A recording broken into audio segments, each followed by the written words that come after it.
Skuad PSM Makassar diharapkan bisa menjaga konsistensi jika Liga 1 2022-2023 kembali dilanjutkan. Lemjian Plim CS saat ini diliburkan setelah adanya gambaran Liga 1 akan bergulir akhir November. Mereka baru akan kembali berlatih pada 2 November 2022. Klub kebanggaan masyarakat Sulawesi Selatan ini memang dalam tren positif.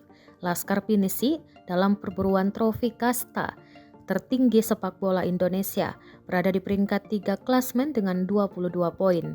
Hanya terpaut 1 poin dengan pemuncak klasmen, Borneo Samarinda FC, dan memiliki poin sama dengan Bali United di peringkat 2. Tim besutan Bernardo Tavares ini pun belum dikalahkan di 10 laga dilakoni, mengantongi 6 kemenangan dan 4 hasil imbang.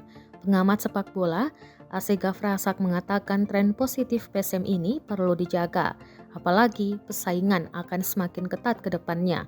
Calon lawan PSM tentu punya motivasi tinggi untuk meraih kemenangan. Makanya persiapan matang harus dilakukan PSM pasca diliburkan. Asegaf percaya pelatih PSM Bernardo Tavares telah menyiapkan program khusus. Dia menyebut Tavares adalah juru taktik jenius yang mampu merotasi skuadnya di setiap pertandingan.